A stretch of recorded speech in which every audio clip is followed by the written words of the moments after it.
Hello everyone. Yes, it has been a long time since I made a video, probably like a good month, 3 weeks, something like that. But I had to move my whole setup upstairs. It's been a whole process. I haven't even gotten everything cleaned up. It's not been fun, to say the least. But most of my stuff is up here, you know, and just gotta keep moving. Anyways, that's not what we're talking about today. I bought another XTX. And there's a good reason for it. There is a good reason for it. I think I bricked my Red Devil BIOS, so I ended up getting a XFX 7900 XTX Merc 310. Got it for a very good deal on Facebook Marketplace. Guy was selling it for $450. So yeah, if you guys haven't looked at the used market for GPUs and in this GPU apocalypse or whatever you want to call it, GPU Armageddon, I definitely recommend checking out the secondhand market because you can seriously grab like $450 for an XTX is insane value per FPS or whatever, faster than a 9070 XT. And especially now, we're going to get a little more into that. So yeah, I ended up getting a new XTX, sent my Red Devil XTX off to get repaired. In hindsight, I don't know why, such a bad idea. I should not have done that. Paid more money than I should have for the fix that was done. After I heard what was wrong with the card, I honestly I was really not happy to pay what I did. Well, I'll just tell you right now. Okay, so I sent my card off to Northwest Repair, and he's a nice guy and everything. But the way that he prices his repairs is a little bothersome. But it's the way that he does things. So what he does is he takes the value of the card and he charges you based off of the value. If you have $1,000 card, he might charge you for $300. If you bring him a 5090 that's worth $3,000, he'll charge you $600 or $700. So the problem with that method of like pricing is that no matter what the problem is, he will charge that amount of money. So, like, for example, in my case, apparently I thought that I killed my chip because I was trying to put it on a water block. So I was thinking that I knocked off a capacitor somewhere or something had happened. I maybe got water on it and it shorted out or something because I was getting no display. And it just made no sense to me because I didn't do anything to the BIOS on my card. All I did was put a water block on it. That was it. That didn't do anything crazy. Didn't, put a water block on it, and my card just was acting dead. So I sent my card off expecting some crazy, repair job to have to be done on it. Nope. All he had to do was replace the BIOS chip. And honestly, I probably could have just bought a CH341A programmer and reprogrammed the chip myself for like $10. But at that point, I wasn't comfortable doing that just because knowing what I know now, I would have just done that because my first experience with a CH341A programmer was super negative. Couldn't get the chip to attach to the BIOS chip. Couldn't get a reading. Couldn't flash the BIOS that I wanted. It was a damn cluster.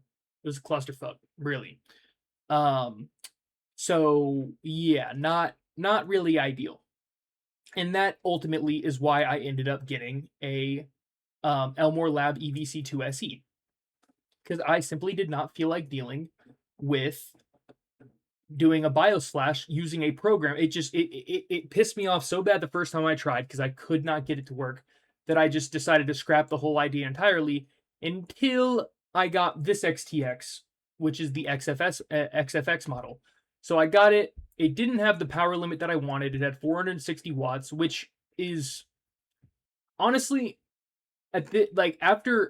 So I flashed the Asrock Aqua 550 watt BIOS, And after flashing that BIOS, I do not understand why every high-end XTX did not come with a 550 watt BIOS. I do not understand it because I was just playing Fortnite. And Fortnite, any game that you really want to play, at a undervolt of 1090. Let's see, 1090. Oh, okay.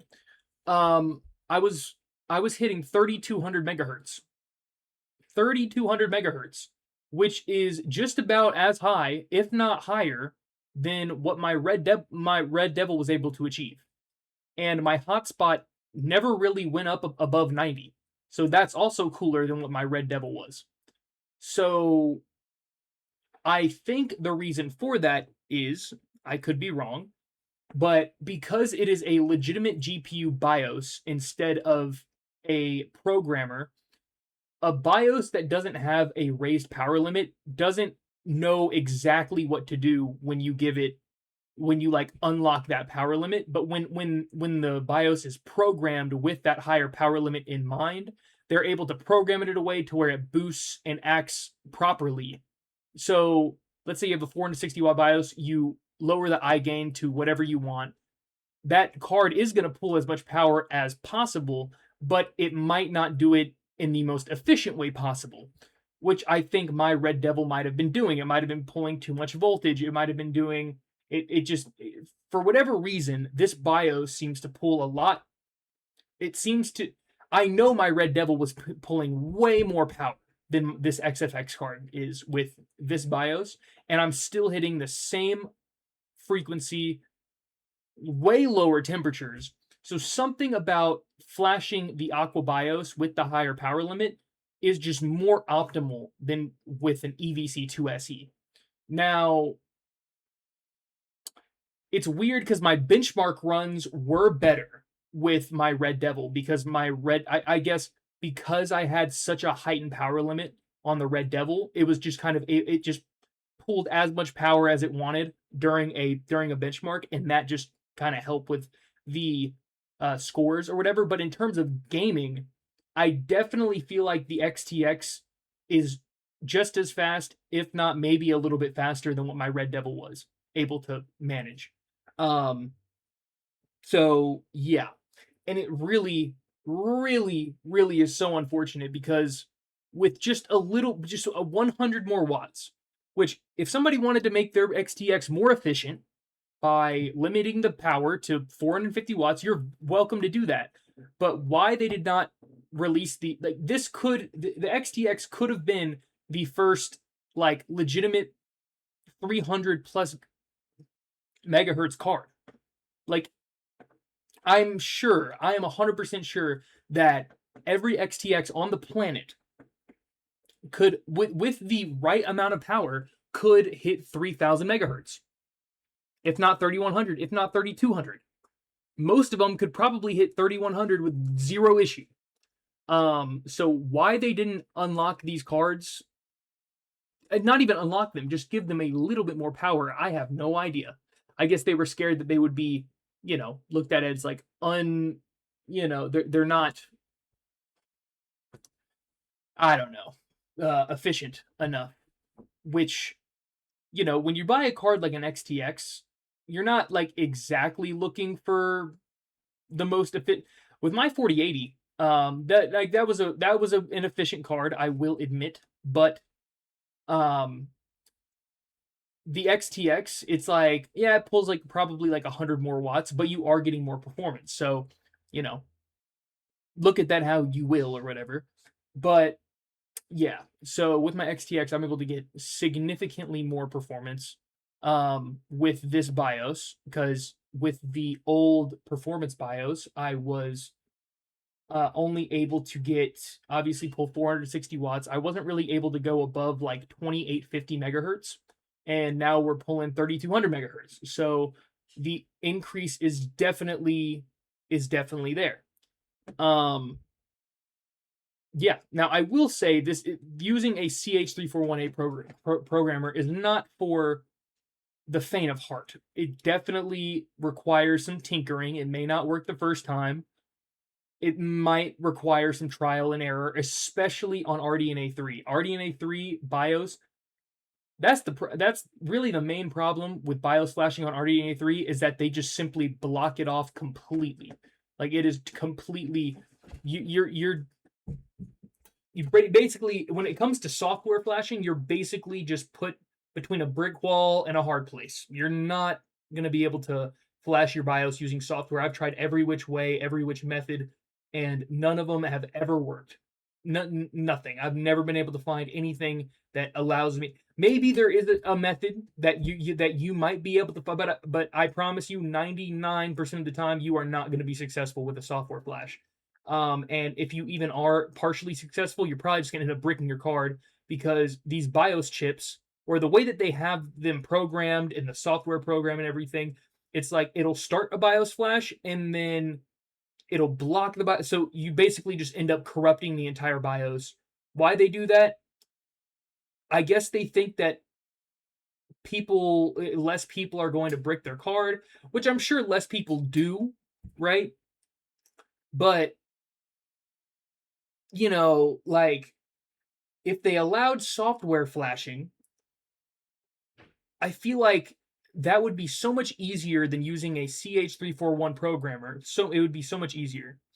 And I feel like the risk of breaking your BIOS with a CH341 is much higher than software flashing if you're like allowed to do it, right? Like if it's, I know on NVIDIA cards you have to download NVFlash or like an unlocked version of NVFlash, and then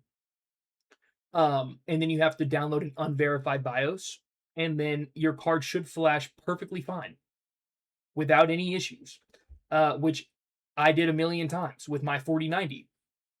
I had the what did I have on it? I had like the colorful 666 watt BIOS or something like that. I don't know if it was colorful or what it was, or what the company was, but it was one of those, and it was a 666 watt BIOS. Um, Kind of cool number, but yeah. And if I'm being totally honest, with the XTX, you're really not getting that much. Like you're not really getting much less performance compared to a 4090, and you are drawing less power. Like comparatively to a 4090, or you're probably pulling about the same power, similar power, but you're getting pretty close to the same performance. Because I remember my 4090 regularly pulling 475 to 500 watts, sometimes five, you know, 520, 530 watts. Um, so I'd honestly need a 4090 again to test it though, because I don't remember. I can't remember if in gaming it did pull above 550 watts or not. I'm not 100% sure. I feel like it did. Like I feel like I remember it pulling a crazy amount of power, but then again, I could be remembering incorrectly. And in that case, it's kind of like, you know. But also, just generally, if you look at the XTX, like I was able to buy this for $450, and it was basically brand new. um it still had the warranty repair sticker just like on the screw. So yeah, look, not saying that you should necessarily flash the Aqua BIOS, but I will say versus the EVC2 SE, you will get your performance out of your XTX and the way that it behaves will be way more in line with what you'd expect. So sometimes with the EVC, not necessarily that the card would act weird, but you'd have to it'd be a constant balancing act. Like, what should my eye gain be, and what should this be? And then you kind of go down this rabbit hole because you have so many different toggles and switches. You're like, well, what if one of these switches does increase performance, but no one's really like tried it or whatever. And then you kind of just go down this rabbit hole and you never end up like getting anywhere because all you really can change is eye gain, and then your card ends up pulling 700 watts, and really you could have just done the same thing with a BIOS flash. But then again, hardware BIOS flashing is a lot more, not necessarily, it's a lot less convenient, that's for damn sure. If you do it correctly, it's not necessarily more risky, but you do have to make sure all the pins are connected and everything. And yeah, So yesterday I tried all day, couldn't get it to work. Now, I will tell you this. If you flash the Aqua BIOS, you're going to want to go to Tech Power Up. This is very important to do this. You want to go to VGA BIOS Collection. All right, we're going to go to AMD Asrock 7900 XTX. And so these BIOSes right here, very tempting, right? You look at that boost clock, 2935, 2935. You don't want that. You don't want that. You want to flash this BIOS right here. This is the like basic Aqua BIOS. So you want to take this. You want to flash this BIOS. If you decide to flash your BIOS with a CH341A programmer, that's on you. You know what I'm saying? Like, it definitely is a risky thing to do. It is a risky thing. I was really scared I was going to break my card, and I was skeptical of whether or not I could actually do it correctly. Luckily, everything ended up working out. But so you're going to want to flash this BIOS that has the 2680 boost clock. And then what you're going to want to do, let me see what I got in my history. Right over here. You're going to want to go to Asrock's 7900 XTX Aqua page, and you're going to want to download this right here. Update new VBIOS for faster boost clock. That's what you want right there. And then when you get that, you're going to get this folder right here. And you're going to want to extract that right over here. Click that. Click that. And for this, you're going to have to use DDU to uninstall all drivers. All AMD drivers need to be off the system. And then once all those are off the system, you restart your computer. You come back over here. You double-click this, and it'll automatically install this BIOS back here that has the 2935 boost clock. That is as simple as it is. Yeah, it's pretty much pretty easy. Once you get the BIOS flash installed on the BIOS chip, okay, if you decide to do this, my recommendation is to take the card apart, clean the BIOS chip with alcohol. I use 70% alcohol because I could tell there was it wasn't necessarily corrosion, but it was just kind of dirty. There was like either oil on it or something on the pins. So I took a 70% isopropyl alcohol, put it on a Q-tip, rub the BIOS chip down, and I could visibly tell that the pins became more shiny. So I just assumed, okay, there must have been some sort of film on it or something. And okay, attach the clip, make sure that it seats properly. And if you're doing it in person, you're going to be able to kind of tell if it seats well or not. And then you're going to want to download this program called Neo Programmer. And the reason why I recommend Neo Programmer is because it will tell you whether or not the chip is connected to the board or not. So it's kind of like, it's a very easy way to, it just tells you straight then and there, IC not connected. And then once it connects, it'll automatically also pull up your exact BIOS chip as long as it's in the system. If you have an XTX, it will be in the system. It'll automatically pull up the BIOS chip that